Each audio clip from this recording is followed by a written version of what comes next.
Hi guys, thanks for tuning in. Dr. Sharon Wong here, and today we're going to be talking about cysts. So what are cysts? Cysts by definition are fluid-filled sacs, or a sac containing a particular type of content, which could be fluid or it could be a semi-solid matter. There are lots of different cysts which you can develop on your skin. The two most common types are pilar cysts and epidermoid cysts.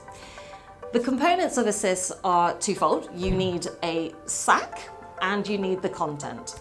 Now, the cysts differ according to the cell type that makes the actual lining of the sac. So when it's a pilar cyst, we commonly see these on the scalp, and that's because the lining of the sac is made from cells that are related to the hair follicle.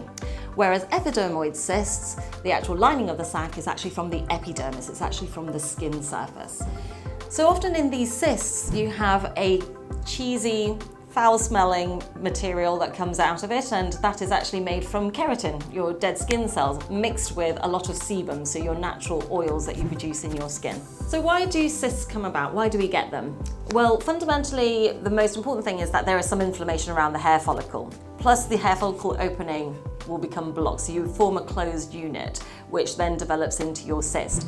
Now, in pilar cysts, the ones that we often get in the scalp, there is a strong genetic component to that. So if your parents or one of your parents has pilar cysts, the chances of you or your sibling getting them would be about 50%. So it's really quite a strong hereditary factor in pilar cysts. The best way to treat a cyst definitively is to cut it out. And there are different surgical techniques that your doctor may choose to undertake, but one of the most common is what we call a punch extrusion. So there will be a core of skin that is removed from the middle of that cyst, and essentially like squeezing a very large spot. They will extract all of that semi-solid material and then fish out the sac. However, in my experience, this probably has a slightly higher risk of leaving some of the sac behind, which then means that this sac can just fill up with all of that keratin and sebum and just recur again. My preference is to do an actual excision, and what I tend to do is shell out the cyst as a whole. So you take the entire sac out, and it's really quite rewarding because it's like shelling a pea out of its pod. But with this particular technique, it is much more likely that you'll get it out completely with a much lower risk of it coming back.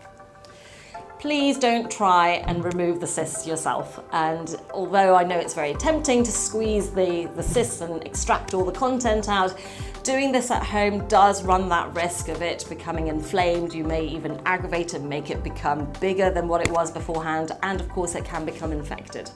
When cysts are inflamed, they can grow quite dramatically, and that can be really alarming for people. But cysts are A, very common, and B, completely harmless. But I think if there's anything that's changed and you're worried about, go and see your doctor or your dermatologist.